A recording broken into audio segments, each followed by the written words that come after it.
I love the way places matter to people. The way that human care sediments in places and becomes dense and moving and unique. This is especially true of heritage sites.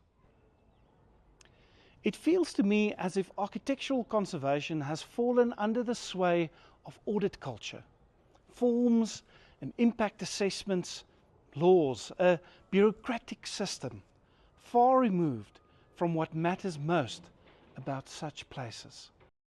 I think architects need a different approach. At the Department of Architecture at the University of the Free State, we have pioneered a care-based, making-centric approach that we call a Vita Activa event. This approach draws on Hannah Arendt's belief that people can continuously save the world by beginning again, by actively interrupting the way the world is. We would like to illustrate this approach by showing how we interrupted Klein Magassa Hall in Botshabelo, Bloemfontein. Klein Magassa is an important community hall due to the historic activities that happened there, rather than the physical properties of the building. It was used for ballroom dancing, boxing, poetry, musical concerts, and church services. It was also reported that those using Klein Magassa often relied on fronting, pretending to be busy with cultural and sporting events as a cover for political gatherings during the struggle against apartheid.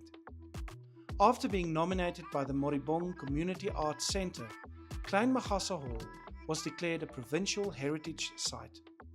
Unfortunately, a few months later, a portion of the hall collapsed due to structural failure in 2024. This is where Vita Activa events can add interpretive depth. Before restoring important memory landscapes, it allows designers to script co-creative public events as a form of ready-making. What does a Vita Activa event entail? Before doing anything else, we joined the Mangaung Metropolitan Municipality to clean the site. Usually, a Vita Activa consists of the following steps. First, plot the site by conceptualizing a ritualistic route or sequence. Along this route, design a series of installations inspired by the story of the site and inviting co-creative participation. Next, organize an event where community members can experience this descriptive landscape. Lastly, invite participants to reflect upon their experience, to notice more ways in which the place matters to them and can matter to others. For this event, the route was envisioned as a contrast to the seemingly straightforward spatial organization of the main hall. We wanted to highlight the overlooked strangeness of the entrance portico, which provided access from a hidden position, thereby recalling the fronting activities of Klein Magassa. We designed 5 installations. Visitors entered through the cornered periscope gateway. It drew on the fear holding sway over the derelict site.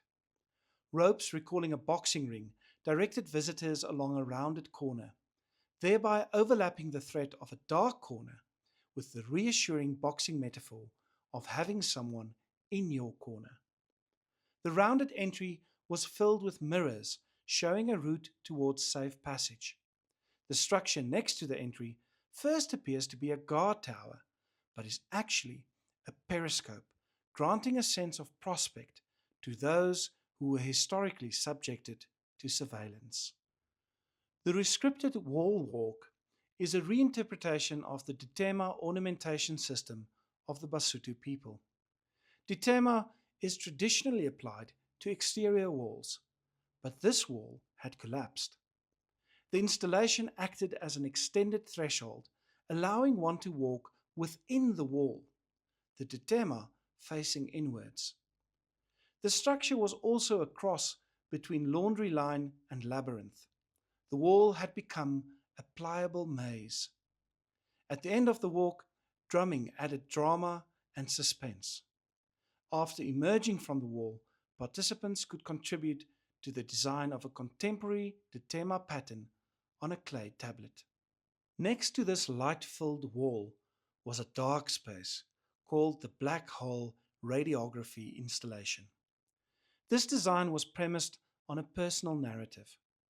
Dr. David van der Merwe's mother told him that while working as a radiographer at Pelonomi Hospital, she often practiced ballroom at Klein Magassa. Radiography uses light to show the inside of the human body. In this dark corridor, students designed cutouts that let choreographed rays of light enter the space.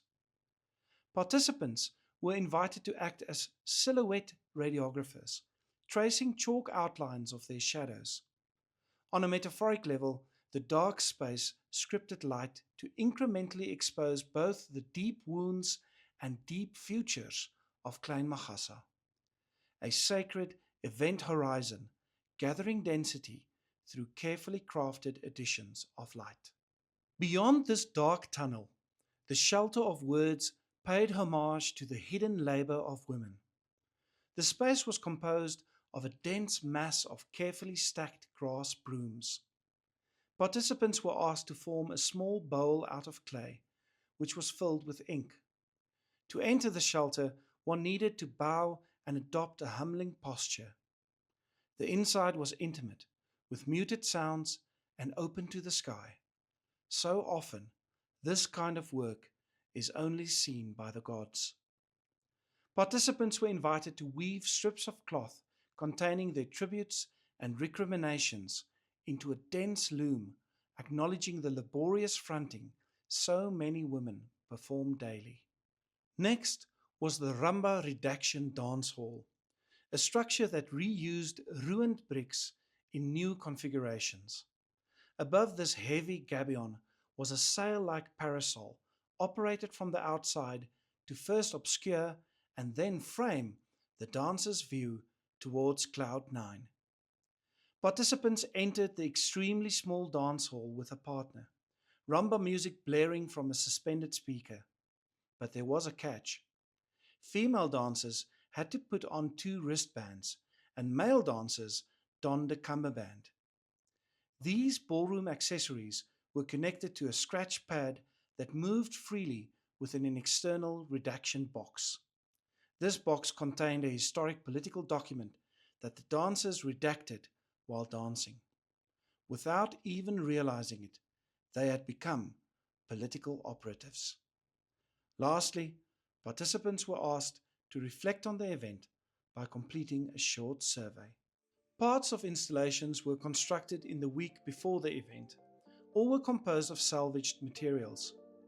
Early on the morning of 29 May 2026, we transported these components to site. For the next 5 hours, Klein Magassa became an intense space of making. The activity on site caught the attention of bystanders, but we also designed posters and distributed flyers. We were finished just in time for the opening ceremony, where a representative of the ward councillor invited community elders to share stories about Klein Magassa. For the next 2 hours, visitors were chaperoned through the different installations by student tour guides.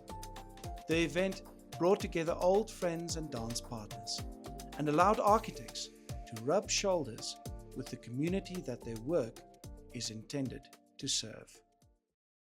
Does this installation and seeing so many people here make you feel today? It was a good memory, because it reminded me I used to train boxing here, and after that I danced, but not for long. I'm very excited of what I've seen today. It makes me, feel so overwhelmed. The most important thing, our children don't know or don't understand our heritage, where it comes from. But I believe starting from today, they will start to learn where we come from. If architects are to dignify the memories of those who care about places like Klein Magassa, then Vita Activa events can help us appreciate the ways in which care draws life and place into nearness. Ultimately, this method shows how the sedimented care in heritage sites and the care that weaves us into our world can call out to one another and find co-creative common ground.